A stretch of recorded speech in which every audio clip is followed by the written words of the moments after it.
श्रावणात आपण आघाड्याची फुलं शंकराला वाहतो, पण तुम्हाला माहितीये का, आघाडा ज्याला काही जण वासा किंवा अडुसा म्हणूनही ओळखतात, ही वनस्पती फक्त धार्मिक नव्हे तर आयुर्वेदिक दृष्टिकोनातून सुद्धा मौल्यवान आहे।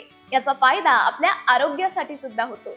या साध्याशा दिसणाऱ्या झाडात इतकी औषधी ताकद दडलेली आहे की दातदुखीपासून ते फंगल इन्फेक्शन पर्यंत अनेक तक्रारींवर घर बसल्या तुम्ही याचा उपयोग करू शकता।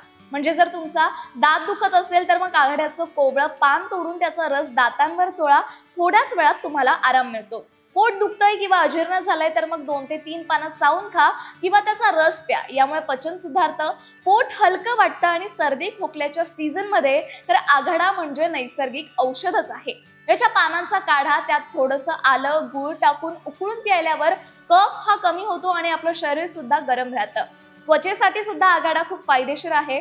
खाज, खरूच, फंगल इन्फेक्शन असेल तर ही पानं वाटून त्याची पेस्ट तयार करा आणि लागलेल्या जागी लावा। थोड्याच वेळात खाज आणि जळजळची समस्या कमी झालेली तुम्हाला जाणवेल।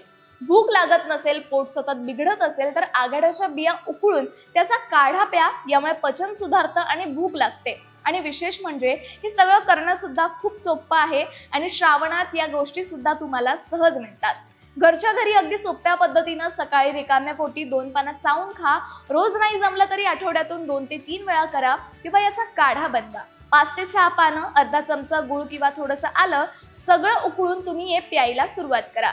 यामुळे तुम्हाला आरोग्यात नक्कीच फरक जाणवेल। पण एक गोष्ट लक्षात ठेवा, आघाड्याचा अतिरेक टाळा। खूप जास्त घेतल्यास तुमचं तोंड हे कोरडं पडू शकतं आणि गरोदर महिला किंवा लहान मुलांनी वापरण्याआधी डॉक्टरांचा सल्ला नक्की घ्या। तर मग आघाड्याची फुलं शंकराला वाहताना त्याच्या पानांनी स्वतःचं आरोग्य सुद्धा सांभाळा। माहिती आवडली असेल तर व्हिडिओ जास्तीत जास्त शेअर करा आणि लोकमत सखीला फॉलो करायला विसरू नका।